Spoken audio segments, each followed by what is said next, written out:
My name is Imogen Trask, and I'm 27 years old. For 7 years of my childhood, my parents locked me in our basement as a form of discipline.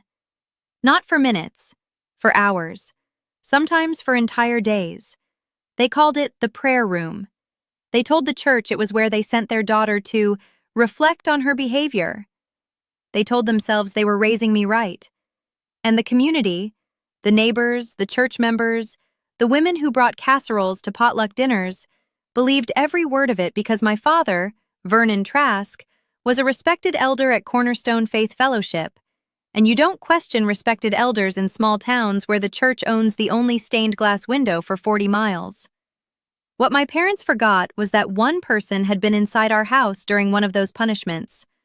One person had heard what was happening through the basement door. One person had slipped me a small brass key in a music book when I was 12 years old, with a note that said, "For the day you need it." I never used that key as a child. I kept it hidden in my sheet music for 6 years and carried it out of that house in a duffel bag when I left at 18. And 15 years after she gave it to me, that one person, 89 years old, frail but lucid, agreed to walk into my parents' church with me and bear witness to what she saw. If you've ever survived something nobody believed could happen in a respectable family, if you know what it's like to grow up in a house that looked perfect from the outside while you were screaming on the inside, this story is for you. Like this video, subscribe, and tell me in the comments, who was the one adult who saw you when you were a child? I want to hear their name. Let me take you back. Before the church anniversary.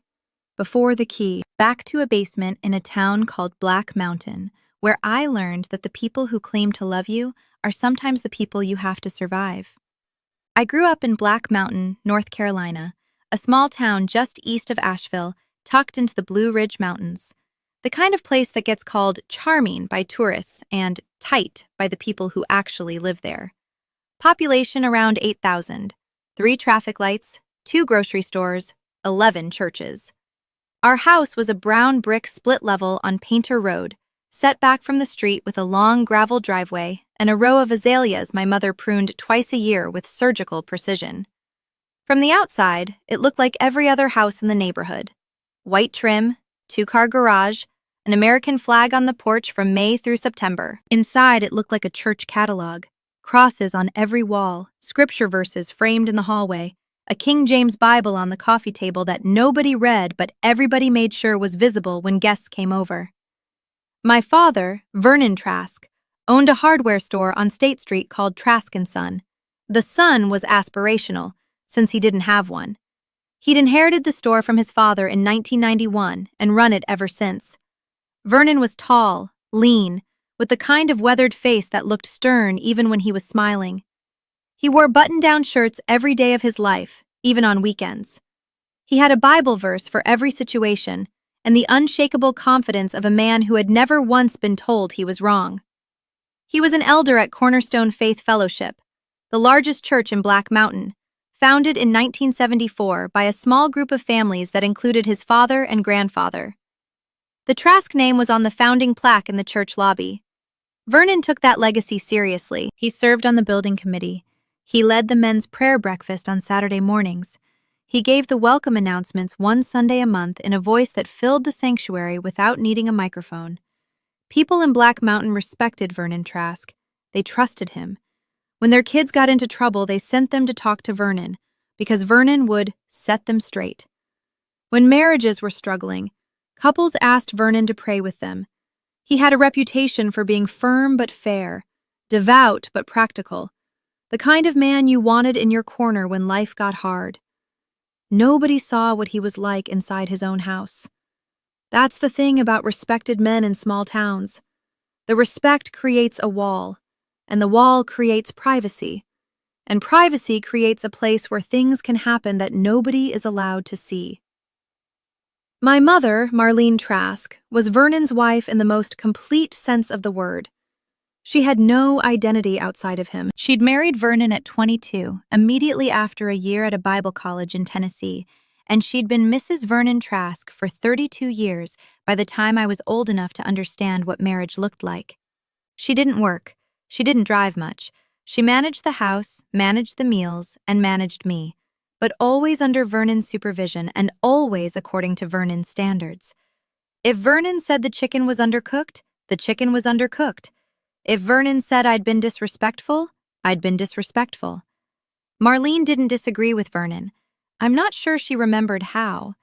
I didn't have siblings. There had been a brother born when I was 2, who lived for 9 days and died in the NICU at Mission Hospital in Asheville. My mother kept his nursery exactly as it had been, a small room at the end of the upstairs hallway, painted pale yellow, with a rocking horse and a stuffed lamb on the dresser.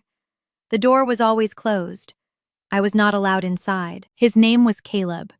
Nobody mentioned him out loud, but his absence shaped our entire family the way a crater shapes a field. The grief was never processed. It was sealed shut and built around. I think, looking back, that my brother's death broke something in both of my parents that they never fixed. Marlene became smaller, quieter, more dependent on Vernon's structure to keep her upright. And Vernon decided that the surviving child would be raised so carefully, so strictly, so righteously, that nothing could ever take her too. His love for me, if you can call it love, was indistinguishable from control. He held me the way you hold something you're afraid of dropping, except he wasn't afraid of dropping me. He was afraid of losing his grip on what I might become. That fear became the architecture of my childhood. And the basement. The small, finished basement under our split-level house, with its concrete floor and its single bare bulb and its locked door at the top of the stairs, became the room where that fear had a name. The first time I was locked in the basement, I was 7 years old. I remember the date because it was the day after my second-grade Christmas concert. I had a small solo, 8 measures, away in a manger, singing alone in front of my classmates and parents. I was nervous. I sang the wrong note on The Little Lord Jesus. I went up when I should have gone down, and afterward my music teacher told me it was a beautiful performance and gave me a candy cane. When we got home that night, my father sat me down at the kitchen table and asked me why I had sung the wrong note. I was nervous, I said. Were you not prepared? I was prepared, I just made a mistake. Mistakes happen because we don't take things seriously enough. The Lord deserves our best, Imogen. When you sing for him, you sing perfectly, or you don't sing at all. He stood up, he took my hand, he walked me to the basement door, he opened it, he turned on the bare bulb at the top of the stairs. You're going to spend some time down there reflecting on the importance of preparation, he said. When you're ready to sing the song correctly, you can come back up. He closed the door. I heard the lock turn, a small brass deadbolt he had installed on the outside of the door 6 months earlier. I sat on the top step in the dim light from the bulb, and I cried for 30 minutes.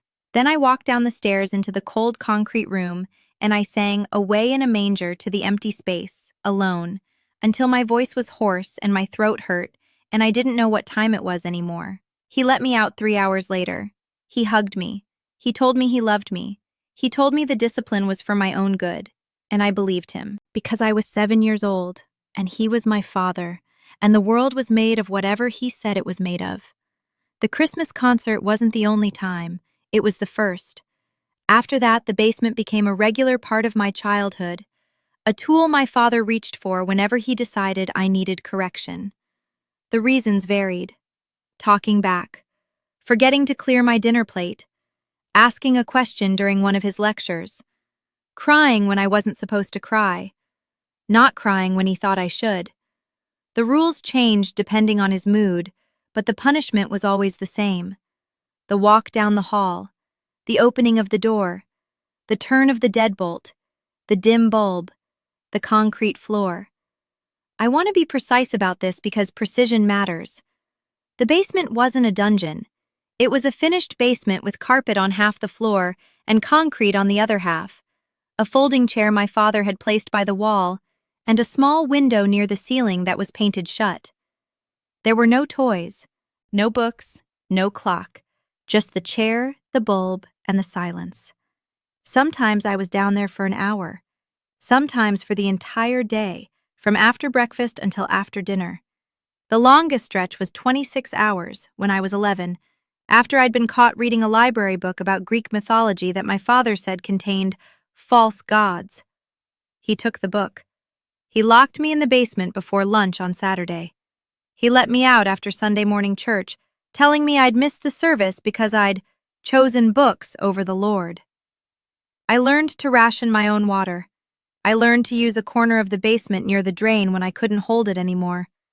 I learned to sit very still and listen to the sounds of the house above me. My mother's footsteps in the kitchen, the television in the living room, my father's voice on the phone, and to pretend I was up there with them, having a normal day in a normal family. I never told anyone, not because I didn't want to. I wanted to scream it in the school cafeteria, in the church pew, in the grocery store checkout line. But I knew, with the specific knowledge children develop in unsafe homes, that telling would make it worse. My father had explained this to me directly, more than once. The Lord requires obedience, Imogen. If you embarrass this family by spreading lies, the discipline will become more frequent, and the Lord sees everything. He knows what's true. He was telling me that if I told, I'd be punished. He was framing it as theology. I was 9 years old. I couldn't separate the two. So I stayed silent. I told my teachers I was tired because I stayed up reading. I told my classmates I couldn't come to birthday parties because my family had church things. I told myself, every time the basement door closed behind me, that I just had to get older, that when I was old enough, I would leave, that the door would not always be on the outside of my life. Mrs. Eulalia Brennan was the only adult outside my family who I spent meaningful time with. She was my piano teacher. I started lessons with her when I was 8. My mother enrolled me because Vernon believed every Christian girl should be able to play hymns at home. And I continued until I was 15. Mrs. Brennan was in her early 70s when I started lessons. She lived in a small white cottage on Sutton Avenue, 4 blocks from our house, with a black upright piano in her front room and a parakeet named Reginald, who lived in a brass cage by the window. She had silver hair pinned up in a loose bun, blue eyes that didn't miss anything, and the kind of hands you'd expect from a woman who had played piano for 60 years. Long fingers, prominent knuckles, perfect posture even when she was sitting. She was a member of Cornerstone Faith Fellowship, had been since the church's founding, but she wasn't part of Vernon's circle. She was older, quieter, the kind of congregant who showed up on Sundays in a navy dress and sat in the same pew every week and didn't get involved in committees or politics. My father respected her in a vague, distant way because she was old and a woman and not a threat to his authority. He didn't pay attention to what happened during my lessons. He just dropped me off and picked me up. That oversight was the most important mistake my father ever made. Mrs. Brennan saw things. Not in a dramatic way. She didn't pry or interrogate. She just paid attention. She noticed when I came to lessons with circles under my eyes. She noticed when my hands trembled on the keys. She noticed when I flinched at sudden sounds.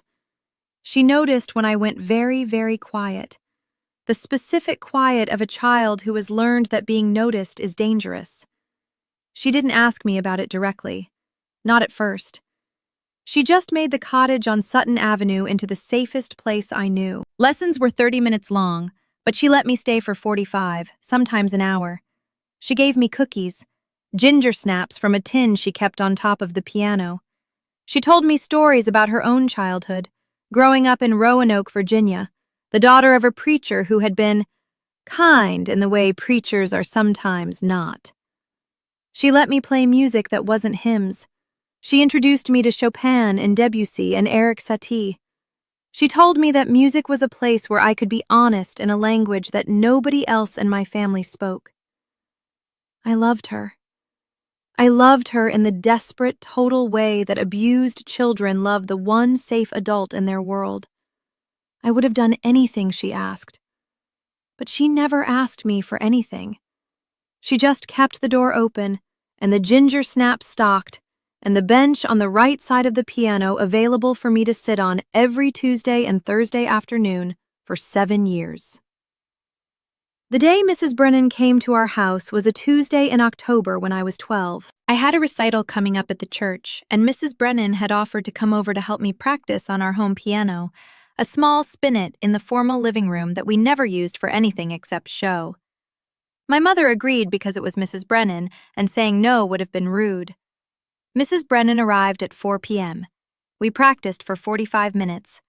The piece was Pachelbel's Canon, arranged for piano, and I was struggling with the left-hand pattern. She was patient. She was always patient. At 4:45, my father came home from the hardware store. He walked into the living room. He greeted Mrs. Brennan politely. He listened to me play for 2 minutes, and then he heard me make a mistake, a wrong note in the bass line, and his face changed. I knew that face. I had spent 5 years learning that face. "Imogen," he said, "could you go to the kitchen and bring Mrs. Brennan a glass of water? And then come back here. We need to talk about your practice habits." I looked at Mrs. Brennan. She was looking at my father. Her hands were folded in her lap. Her expression was the polite, neutral expression of an elderly woman in a stranger's house, but her eyes were sharp. I went to the kitchen. I brought back a glass of water. My father took it from me and handed it to Mrs. Brennan with a smile. Then he turned to me. "Imogen, I think you need to spend some time reflecting on whether you've been preparing for this recital with the right spirit. Go to the prayer room. I'll come for you in a little while." The prayer room, the basement. He said it in front of Mrs. Brennan with the easy, practiced voice of a man who had said it 100 times in private and was now saying it once in public, framed as a religious instruction, certain that an elderly church lady would interpret it as devotion. I walked to the basement door. I opened it. I walked down the steps. Behind me, I heard my father turn the deadbolt, a small click, the sound that had punctuated my entire childhood. Then I heard him return to the living room and resume the conversation with Mrs. Brennan in a calm, pleasant tone, as if nothing had happened. I sat on the basement floor in the dim light from the bulb. I waited. I expected Mrs. Brennan to leave within a few minutes, to thank my father for the water, gather her things, and let herself out. That was what adults always did.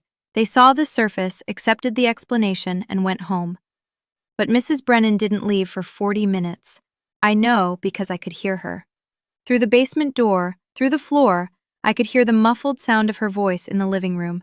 She was talking, asking questions. I couldn't make out the words, but the rhythm of her voice was different from the small talk of a polite guest. It was the rhythm of an interview, a woman gathering information. After 40 minutes, I heard the front door open and close. Mrs. Brennan had left. My father came down to the basement 6 minutes later and let me out. He didn't mention Mrs. Brennan. He told me dinner was ready. I sat at the dinner table that night and ate my mother's pot roast, and I thought about Mrs. Brennan in the living room, asking my father questions, and I wondered what she had heard from below. The basement wasn't soundproof. If I had cried, she would have heard. If I had moved, she would have heard. The pipes in the basement ceiling carried sound up into the living room. I had learned that as a child, listening to my parents' conversations from below. Mrs. Brennan had heard something. I was sure of it.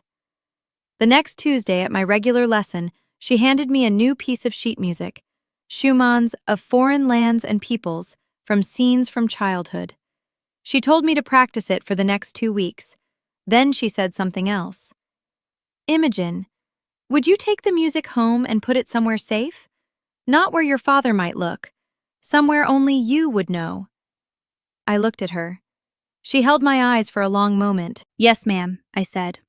I took the music home. I waited until my parents were watching television that night, and I went up to my room and I opened the folder. Tucked between the second and third pages of the Schumann was a small brass key on a faded green ribbon, and a note, folded once, written in Mrs. Brennan's careful cursive. "Imogen, this is the key to the deadbolt on your basement door. I made it from a wax impression I took during my visit. I do not know if you will need it, but it is yours for the day you do. Mrs. B." I held the key in my hand, 12 years old, sitting on the floor of my bedroom, holding the only object in the world that proved one adult outside my family had seen me, really seen me and had decided I was worth saving. I didn't use the key, not as a child. The fear of what would happen if I tried to escape and got caught was still bigger than the fear of staying. But I kept it. I hid it inside a different piece of sheet music, the Schumann itself, slipped into a binding I'd resealed with tape, and I carried that binder with me everywhere, to lessons, to practice, to church. The key traveled with me for 6 years, a small brass weight in my music folder, waiting for the day I needed it. The day came when I was 18, and on that day, I didn't use the key to escape the basement. I used it to walk out the front door and never look back. But I'm getting ahead of myself. The basement punishment slowed when I was 14. Not because my father changed, Vernon Trask never changed, but because I got smarter. I learned the patterns. I learned which behaviors triggered him and which ones flew under his radar. I became, by necessity, a master of the small lie, the agreeable nod, the downcast eyes, the perfectly memorized scripture verse delivered at the perfectly chosen moment. I performed the role of the obedient daughter so completely that I almost convinced myself. Almost. The key in the Schumann binding never let me forget what I was performing for. Every time I touched the folder before a piano lesson, I felt the small lump under the resealed binding and remembered that someone in this town knew. Someone had given me a way out, even if I wasn't ready to use it yet. High school helped. School was a place my father couldn't fully control, and I poured myself into it. I joined the choir because singing was the one form of expression my father couldn't argue with. He could hardly punish me for praising the Lord with my voice. I took every honors class my school offered. I kept my grades high, my behavior modest, my plans secret. The plan was college. Specifically, I wanted to go to UNC Asheville, 20 minutes away, close enough that my parents wouldn't object on the grounds of distance, far enough that I could begin the process of separating. I researched financial aid. I filled out the forms in the library after school so my mother wouldn't see them at the kitchen table. I applied for every scholarship I qualified for. I told my parents about the application only after I'd been accepted, presenting it as their idea. "Daddy, I've been thinking about how you and Mama have always said education matters, and I prayed about it." The framing worked. Vernon liked the idea of having an educated daughter who could quote scripture and balance a checkbook. He approved the application. He paid for nothing. Every dollar of my tuition came from scholarships and federal aid, but he allowed me to go. I moved into the dorms at UNC Asheville 2 weeks before my 18th birthday. I packed a duffel bag with clothes, a toothbrush, my high school diploma, and the Schumann folder with the key still hidden inside the binding. I left almost everything else behind.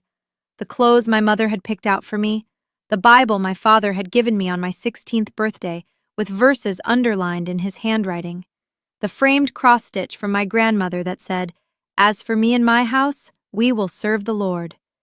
I left the cross-stitch on my dresser. I left the Bible on the nightstand. I left a thank you note for my parents on the kitchen table, short, polite, the kind of note a grateful daughter writes to her supportive parents. I closed the door behind me, and I got in the car my mother had agreed to let me borrow for the move, and I drove 20 miles into the mountains, and I cried for the first 10 miles, and laughed for the next 10. I was free. Not legally, not yet. Vernon was still my emergency contact, still my father, still a phone call away. But physically, I was out of the house. The basement was no longer a room I could be locked into. It was a memory I could begin to put down. I went home for one weekend during my freshman year, Thanksgiving. It was a mistake. Vernon spent the whole weekend asking pointed questions about my classes, my friends, my faith, and the way I dressed at college. I came back to the dorm on Sunday evening with a stomachache I couldn't shake for 3 days. I never went home for an extended visit again. I sent Christmas cards. I made the obligatory phone calls on birthdays. I performed the role of a daughter who was simply busy with school, building a life in another city, too occupied to visit. The performance was easier from 20 miles away than it had been from the basement. When I graduated from UNC Asheville with a degree in social work at 22, neither of my parents attended the ceremony. My father told me he had a hardware store inventory that day. My mother told me she wasn't feeling up to the drive. I sat in the auditorium in my cap and gown and watched other students hug their families, and I realized that the absence of my parents felt better than their presence ever had. The ceremony was the first major event of my life that hadn't been shadowed by the fear of disappointing Vernon Trask. I could just exist in it. After graduation, I went no contact. Officially, finally, completely. I changed my phone number. I stopped sending the Christmas cards. I blocked their email addresses. I sent one final letter, handwritten, 2 paragraphs, explaining that I needed distance for my own well-being and asking them not to contact me. I didn't accuse. I didn't explain. I just drew the line. Vernon's response was a 5-page letter delivered to my dorm address, which he'd kept on file, 1 week later. The letter was titled, in his precise cursive at the top of the first page, "On the sin of dishonoring thy father and mother." I read the first paragraph and stopped. I put the letter in a shoebox under my bed. I never read the rest. The shoebox traveled with me from the dorm to my first apartment in West Asheville to my current place on Charlotte Street, and the letter stayed inside it, unread, for 5 years. I still have it. I keep it as evidence, not legal evidence, but personal. Proof that the man who locked me in a basement for 7 years thought my crime was failing to honor him. I became a child welfare social worker because I couldn't think of doing anything else. The decision wasn't dramatic. It was almost mechanical. In my final year at UNC Asheville, I took an elective course on family systems and child protection, taught by a professor named Dr. Hannah Pruitt. The course covered the warning signs of abuse, the patterns that precede disclosure, the behavioral indicators in children who are being harmed at home, the psychological architecture of households that look perfect from the outside.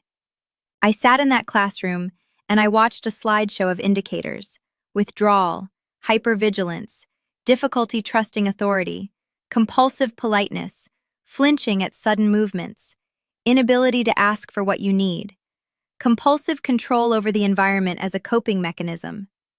The slideshow was describing me, not as a victim, as a checklist.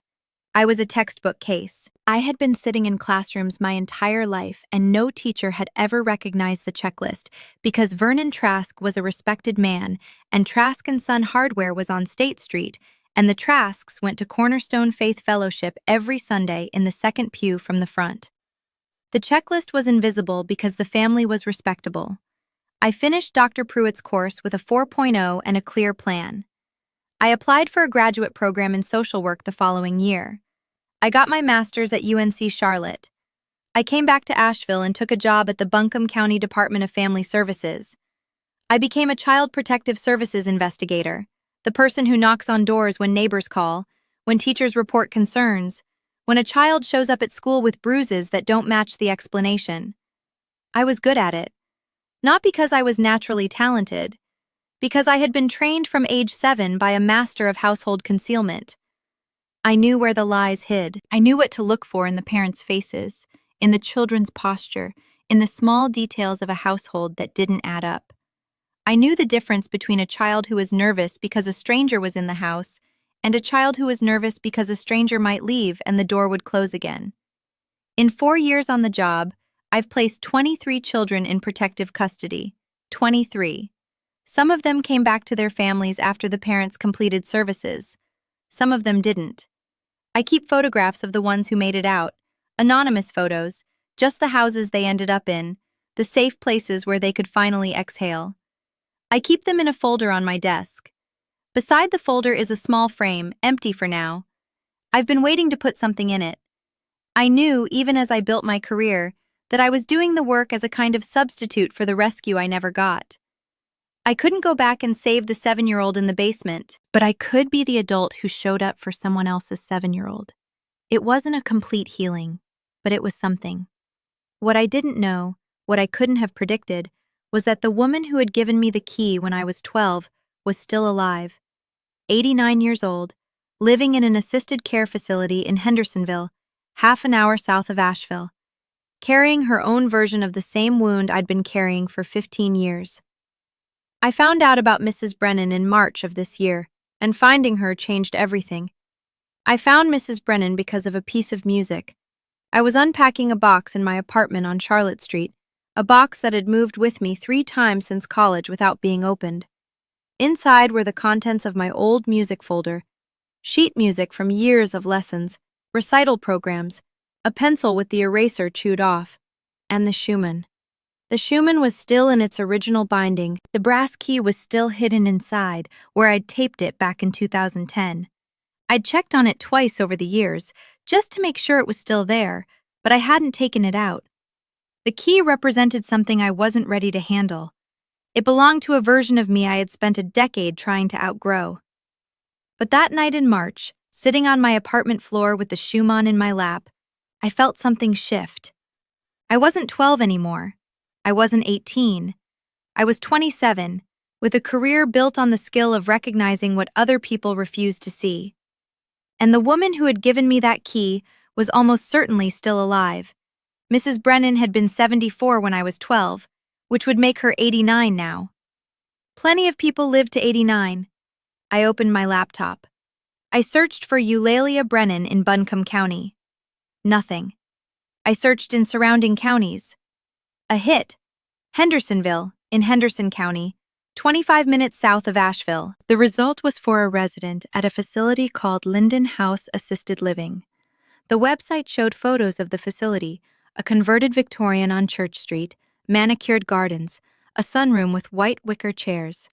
The resident directory wasn't public, but a small mention in the facility's newsletter from the previous spring referenced Eulalia Brennan, retired piano teacher, who delighted residents with a Chopin nocturne at the Easter recital.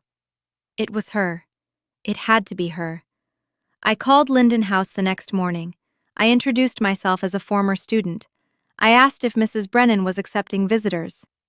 The activities coordinator, a kind-voiced woman named Tessa, said she would check with Mrs. Brennan and call me back. She called back 40 minutes later.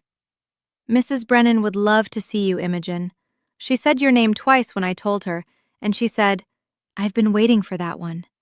She asked if you could come this Saturday. Linden House sat on a quiet residential street in Hendersonville, surrounded by oak trees that were just starting to bud out in early spring. I parked in the visitor lot at 1:55 p.m. on Saturday and sat in my car for 2 minutes before going in. I had brought one item, the Schumann binding, with the key still inside. I hadn't decided yet whether to show it to her. Tessa met me in the lobby and walked me down a carpeted hallway to a small sunroom at the back of the building. White wicker furniture, sunlight streaming through tall windows, and in a chair near the window, wrapped in a pale blue cardigan, sat Mrs. Eulalia Brennan. She was smaller than I remembered, the way old people get smaller, not shrunken, just compressed, like the body has been pressing inward to conserve itself. Her hair was still pinned up, but it was fully white now, and the bun was looser. Her hands rested in her lap. They were the same hands, the long fingers, the prominent knuckles. She looked up when I walked in. Her eyes were the same, blue and sharp, the eyes that had seen everything 60 years of teaching had taught her to see. Imogen Trask. Her voice was thinner than it used to be, but the intonation was unchanged. Come here, child. Let me look at you. I crossed the room. I sat in the wicker chair across from her. She reached out one hand, and I took it. Her grip was steady. You grew into your face, she said. I always knew you would. I started to cry. Not loudly, the quiet kind that just happens, that you can't stop or schedule. The kind that comes when an adult who knew you as a child finally sees you as the person you became. She didn't comment on the crying. She just held my hand and waited. When I could speak, I said, Mrs. Brennan, I never used the key. I want you to know that. I kept it. I carried it with me. But I never used it. Her expression didn't change. I know, child. I knew you wouldn't. The key wasn't really for the door. It was for you to know that someone had seen you. Someone knew. A child can survive almost anything if they know one person knows. I cried again. Different tears this time. The ones you cry when someone tells you a truth you felt for 15 years but never been able to put into words. Mrs. Brennan let me cry. Then she said, "I have something to tell you. And you have something to tell me, I think. So let's begin." We talked for 2 hours. I told her everything. The basement, the patterns, the years of silence, the escape at 18, the career in social work, the sheet music binding still hidden in my apartment with her key inside it. She listened the way she had listened when I was a child, completely, without interruption, with the quality of attention that made you feel like you were the only person in the world. When I finished, she was quiet for a long time. Then she said, "Imogen, I have carried something for 15 years that I want to put down. May I tell you?" "Yes, that afternoon at your house, when your father sent you to the basement, I sat in your living room with that glass of water for 40 minutes. I sat there because I could hear you. Through the floor. I could hear you crying. I could hear you talking to yourself. I could hear the small sounds a child makes when they are trying not to make sounds. And I sat in your living room and made small talk with your father about the weather and the church and the recital coming up, and I asked him careful questions about your discipline practices, and he answered them with the calm certainty of a man who had practiced his answers many times." She paused. Her hand tightened on mine, just slightly. "I should have called the police that day, Imogen. I should have walked out of that house and gone directly to a phone and called for help. I did not. I told myself that I needed to think about it. I told myself that the church would protect you. I told myself that your father was an elder and the community would not believe me, an old piano teacher with nothing to back her up. So I went home and I made the wax impression of the key from the deadbolt I had observed when your father showed me to the bathroom. Yes, child, I asked to use the bathroom specifically so I could pass that door. And I had a locksmith make the key, and I gave it to you the next week. I told myself that giving you the key was enough. It was not enough. Mrs. Brennan, let me finish. I have carried that failure for 15 years. I have prayed about it. I have written about it in my journal. I have told myself that I did what I could. But I didn't do what I could. I did what was easy. I gave a child a key, and I went home and I let myself believe that was enough. She looked at me directly. Her eyes were wet, but her voice was steady. I am 89 years old, Imogen. I do not know how much time I have left, but I have wanted for 15 years the chance to do what I should have done that afternoon, to bear witness, to tell what I saw and heard, to stand up in a room full of people who respected your father and tell them what he was. If you ever need me to do that, if there is ever a moment when my testimony would matter, I am ready. I have been ready since the day I left your house." I looked at her. 89 years old, frail but lucid, sitting in a sunroom in an assisted living facility, offering me the witness I had needed since I was 7. "There's a moment coming," I said. "I just decided. Cornerstone Faith Fellowship is having a 50th anniversary celebration in 3 weeks. My father is being honored as a founding member. Will you come with me?" Mrs. Brennan smiled, slowly, fully, the smile of a woman who had been waiting 15 years to be useful in exactly this way. "I will come, child. Wheel me in if you have to. I will come." Cornerstone Faith Fellowship's 50th anniversary celebration was held on a Sunday afternoon in late April.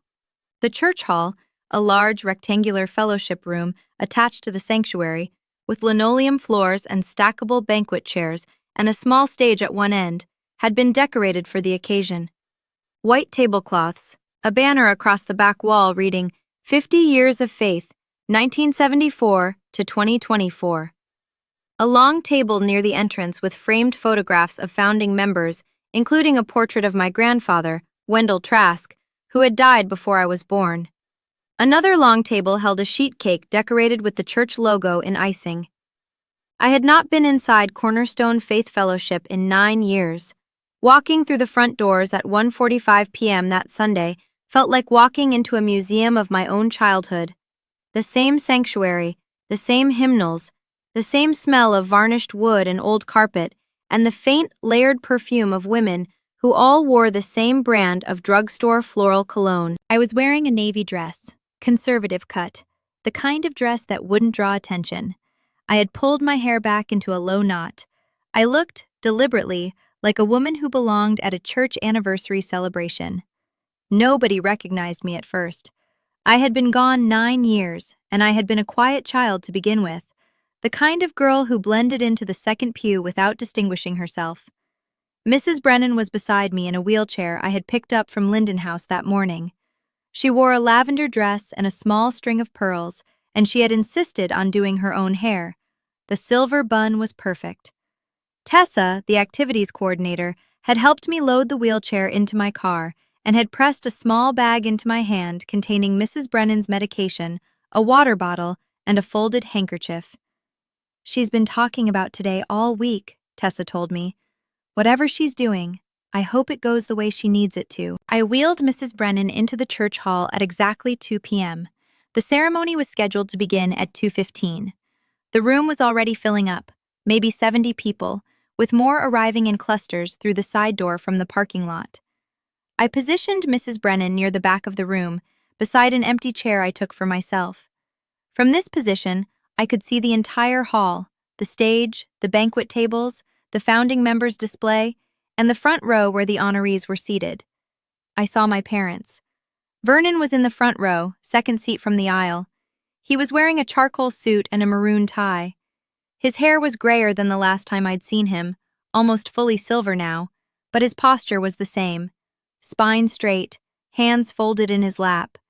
The bearing of a man who had spent 50 years being respected and had never once questioned whether the respect was deserved.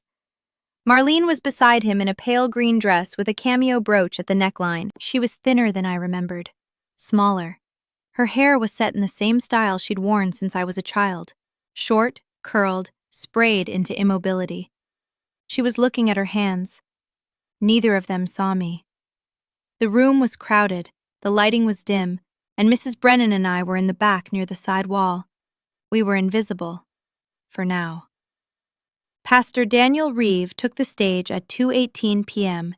Pastor Reeve was in his 50s, relatively new to Cornerstone, having taken over from the previous pastor 4 years ago. He wore a gray suit and rimless glasses and spoke with the practiced warmth of a man who had been giving sermons for 2 decades. "Welcome, everyone, to our 50th anniversary celebration of Cornerstone Faith Fellowship. 50 years ago, in 1974, a small group of families came together with a vision of building a church that would serve this community in faith, love, and service. Today, we honor those founding families and the legacy they have built." He talked for about 10 minutes, the history of the church, the names of the original families, the milestones over 5 decades. The crowd listened politely. People in the back of the room shifted in their chairs. A baby fussed quietly in the third row. Then Pastor Reeve invited the founding members and their direct descendants to come up to the stage for recognition. There were 6 honorees. Vernon was one of them. He stood up from the front row, buttoned his suit jacket, and walked to the stage with the confident, measured stride of a man who had been preparing for moments like this his entire life. He took his place beside the other honorees and faced the audience with a small, dignified smile. Pastor Reeve read each honoree's name, accompanied by a short paragraph of biographical information.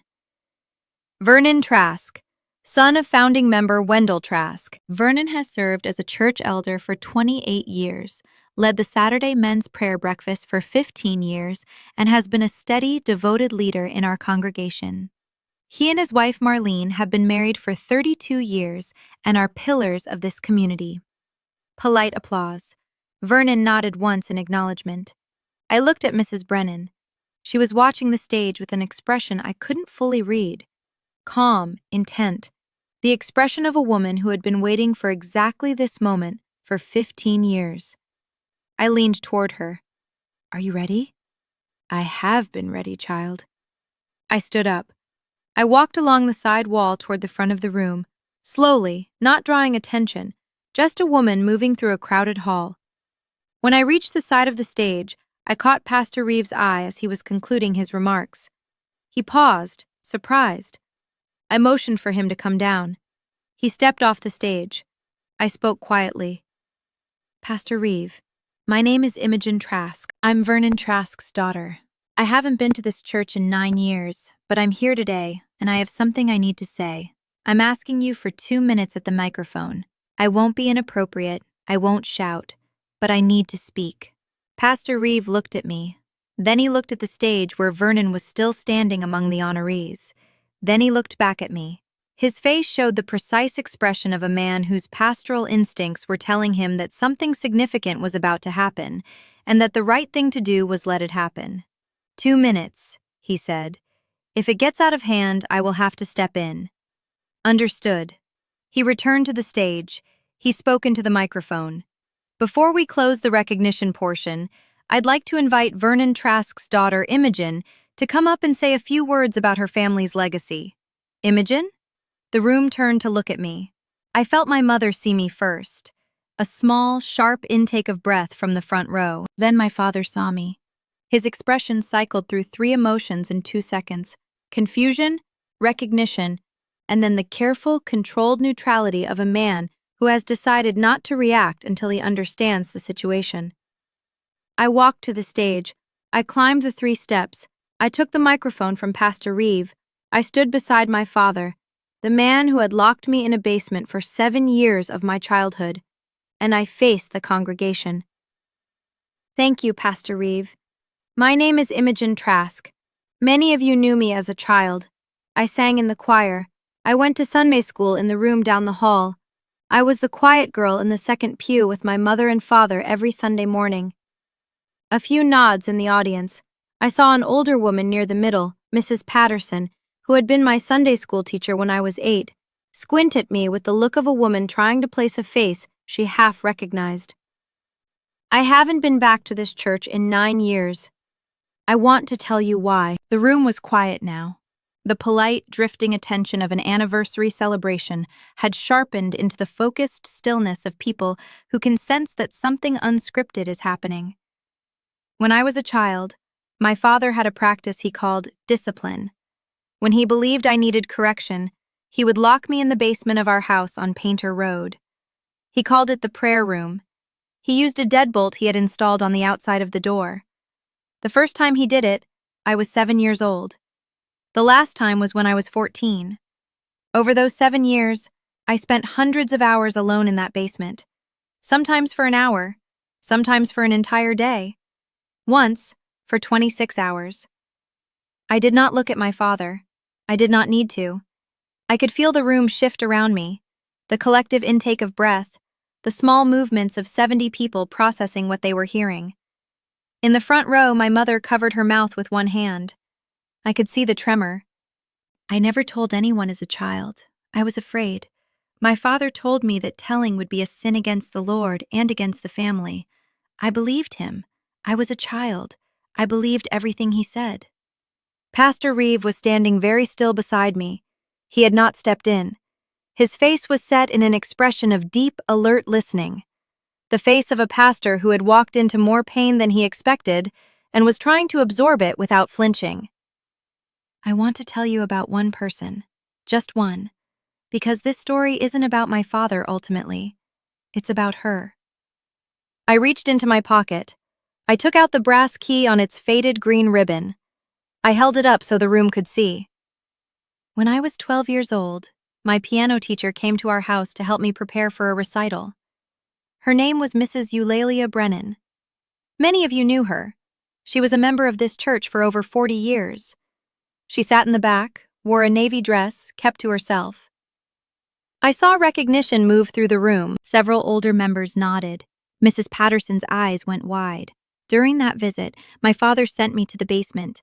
He did it in front of Mrs. Brennan.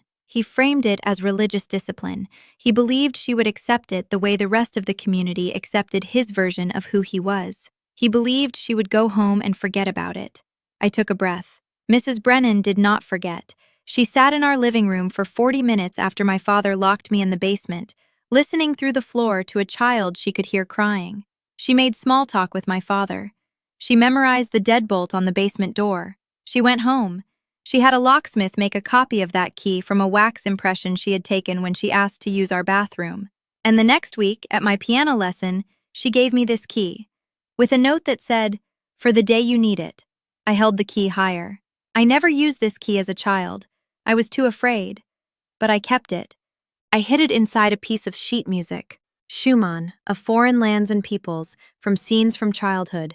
And I carried it with me until I was 18 years old, and I left my parents' house and never went back. The room was completely silent. Vernon was beside me on the stage. I had still not looked at him, but I could feel his presence, rigid, frozen, the posture of a man whose carefully maintained narrative was being dismantled in front of the entire congregation he had spent 50 years performing for. Mrs. Brennan is here today. She is 89 years old. She lives in an assisted living facility in Hendersonville. She agreed to come with me this afternoon because she has carried this story for 15 years, and she wants you to know what she saw and heard in our house on Painter Road. I gestured toward the back of the room, heads turned. Mrs. Brennan was sitting in her wheelchair near the side wall, lavender dress, pearl necklace, her hands folded in her lap. She raised one hand slightly, a small acknowledgement, the gesture of a witness presenting herself. A woman in the fourth row gasped audibly. A man near the back stood up, not in protest, but to get a clearer view. Mrs. Patterson, my old Sunday school teacher, pressed both hands over her mouth. I looked at the congregation. I'm not here to ask for justice. I'm 27 years old. The statute of limitations has passed for what was done to me. I have built my life. I work as a child welfare social worker now. I help children who are in homes where the doors lock from the outside. I do this work because of the 7-year-old version of me who needed someone to come, and because of the 89-year-old woman in the back of this room who came as far as she could and gave me a key when she couldn't give me anything else. I lowered the key. I held it in my closed fist against my chest. I'm here today because my father is being honored as a pillar of this community, and before you applaud his 50 years of service, you deserve to know who he was inside the house he locked his daughter into. You deserve to know that the Trask name on your founding plaque has another story attached to it. And you deserve to make your own decision about what kind of legacy you want to celebrate. I turned, finally, and looked at my father. He was staring at me. His face had gone white. Not red, white. The color of a man whose blood has retreated from the surface in self-preservation. His mouth was slightly open. He had not spoken since I'd taken the microphone. I held his gaze for 3 seconds. Then I turned back to the audience. Mrs. Brennan and I will be in the back of the room for the next 10 minutes. If anyone has questions, you may speak with us directly. If not, that's okay too. I just needed you to know. I set the microphone gently on the podium. I stepped down from the stage. I walked along the side wall toward the back of the room, the same way I had walked up, slowly, deliberately, drawing no more attention than necessary. As I reached Mrs. Brennan, I heard the sound of a chair scraping back from the front row. I turned.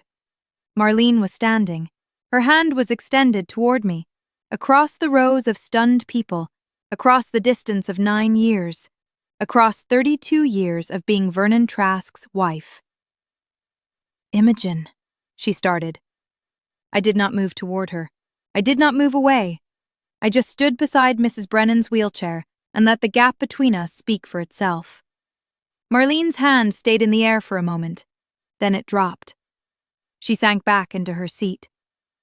Vernon was still on the stage, frozen in place beside the other honorees, the pillar of the community, whose pillar had just been pulled out from under him, in front of the people he had performed for his entire life. Mrs. Patterson rose from her seat in the middle of the room, She walked to the back.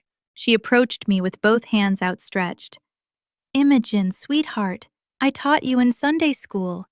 I remember you. I remember how quiet you were. I should have asked. I should have known. You couldn't have known. I should have asked. She was crying now. She turned to Mrs. Brennan and took the older woman's hand. Eulalia, bless you. Bless you for what you did. Mrs. Brennan's eyes were wet, but her voice was steady. I did almost nothing, Constance. The child saved herself. I just gave her a key. Other people came over, slowly, in ones and twos. A man named Fred Garber, who had served on the church board with my father for 20 years, approached and shook my hand and said, I had no idea. I'm sorry I had no idea. A woman I didn't recognize touched my elbow and said, My mother was abused by my father. She never told. She died with it. Thank you for telling. Thank you. Pastor Reeve came down from the stage and approached me. His face was deeply troubled. Imogen, I want to talk with you privately when you're ready, and I will be talking with your father separately. Today. There are things we need to address as a church. Thank you, Pastor. Vernon had stepped down from the stage. He was making his way toward the side door. Not toward me, not toward Marlene, just toward the exit. His head was down. The other honorees were watching him go without speaking. He pushed through the door and was gone. Marlene stayed in her seat in the front row. She did not follow him. That was the most surprising thing of the entire afternoon. Marlene Trask, who had followed Vernon Trask in everything for 32 years, sat in her chair and let him walk out alone. Pastor Reeve called me 3 days after the anniversary celebration. He told me the church board had met in an emergency session the night before. Vernon had been removed from his position as elder. The decision had not been unanimous, but it had been clear. 2 board members had also asked Vernon to step away from the men's prayer breakfast indefinitely. Pastor Reeve said the conversation had been the hardest of his ministry and also the most necessary. I want you to know something, Imogen, he told me. 3 women in this congregation have come to me since Sunday. 3. Each of them said your story gave them the courage to talk to someone about things they had carried for years. Different families, different situations, but the same silence. You broke a silence in this church that wasn't only about your father. I thanked him. I didn't know what else to say. I had not gone back to Cornerstone with the goal of starting a movement. I had gone back to do one thing, and the one thing had spread beyond me in ways I couldn't control. I let it go. Some seeds belong to the ground they fall into. Marlene called me the following week. I let it go to voicemail. I listened to the message that night, sitting on my couch with a cup of tea going cold in my hands. Imogen, it's your mother. I don't know what to say to you. I know nothing I say is going to fix anything. I know that. I just want you to know that I left the house. Vernon and I are separated. I'm staying with my sister Doreen in Weaverville. I should have left a long time ago. I should have protected you. I didn't. I told myself I couldn't, but the truth is, I didn't. I'm not asking you to forgive me. I'm not asking for anything. I just wanted you to know that I left, and that I see you now. I see what I should have seen when you were 7 years old. I'm so sorry, Imogen. She was crying by the end of the message. I listened to it twice. Then I saved it to a folder on my phone and I didn't respond. Not because I was punishing her, because I genuinely didn't know what to say yet. Some apologies arrive 20 years after they were due, and the answer to them isn't anger or forgiveness. It's just the slow work of figuring out what to do with them. I haven't called her back yet. I might not. The door isn't locked anymore, but I'm not sure I want to walk back through it. That's a decision I get to make, finally, on my own terms. I drove to Linden House every Saturday for the next 6 months. Mrs. Brennan and I would sit in the sunroom with white wicker chairs and talk about everything: her childhood in Roanoke, her 60 years of teaching, the music she still listened to on the small CD player Tessa had set up for her by the window. She loved Erik Satie. She loved Schubert's late piano sonatas. She loved a recording of Glenn Gould playing the Goldberg Variations from 1981 that she had asked Tessa to put on a loop the week before she died. She passed peacefully on a Sunday morning in October. Tessa called me at 9:14 a.m. She went in her sleep. She wasn't in pain. She'd been listening to the Goldberg. I drove to Hendersonville and sat with her body for an hour in the small private room they'd moved her to. I held her hand. It was the same hand, the long fingers, the prominent knuckles. I told her thank you. I told her I would carry it from here. Her funeral was small. A few residents from Linden House, Tessa, 2 distant cousins, me.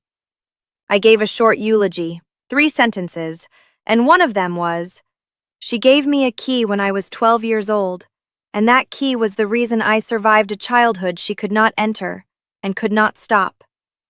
She did not save me. She made it possible for me to save myself. There is no higher form of love." I keep her photograph on my desk now, beside the empty frame I'd been waiting to fill. The brass key is in that frame. I had it professionally mounted on a small piece of cream linen, behind glass, in a simple black frame about the size of a postcard. The faded green ribbon is still attached. The small bronze sheen of the brass catches the light from my office window in the afternoons. I see it every day at work, between phone calls and case files, and the constant, demanding, exhausting work of being the adult who shows up for children who need someone to show up. Beside the frame is a photograph of Mrs. Brennan in her lavender dress at the church anniversary, taken by Tessa just before we left Linden House that morning. She is sitting in her wheelchair with her pearls and her white hair, looking straight at the camera. Her eyes are clear. She looks like a woman who is about to do the most important thing she has ever done. On the wall above my desk is a corkboard with photographs of the homes I've helped place children in, 26 of them now. The frame and the photograph are not on the corkboard. They have their own space, the space they earned. I went back to Mrs. Brennan's piano cottage on Sutton Avenue once, last month. The current owners are a young couple with a toddler. They've painted the cottage a pale yellow now. The black upright piano is gone, sold or donated when Mrs. Brennan moved to Linden House years ago. But the parakeet cage is still hanging in the front window. I don't know if they kept it on purpose or if it just came with the house. It hangs there empty, the brass catching the afternoon light, and I parked across the street and looked at it for a long time, and I thought about the ginger snaps and the Schumann, and the woman who had been the safest place I ever knew. Then I drove home. I made dinner. I went to work the next morning. I knocked on doors. I asked questions. I listened for what people weren't saying. I looked for the children whose silence sounded like mine had sounded at 7 years old, and I tried to be the person who could see them when nobody else could. That's the work. That's the whole point. The 7-year-old in the basement is not coming back, but other 7-year-olds are out there, in basements I don't yet know about, in houses that look perfect from the outside, waiting for one person to see them. I am trying to be that person now. Mrs. Brennan was that person for me. The chain continues only if someone keeps holding the next link. If this story stayed with you, share it with someone who needs to hear it. Subscribe if you haven't, and if you were ever the child in the basement, if you ever survived something nobody saw, tell me in the comments. You don't have to give details. Just tell me you made it. I want to know you're out there. I want to know you got out. My name is Imogen Trask. I survived, and the key on my office wall is the proof that one person doing one small brave thing can be enough to change a child's whole life.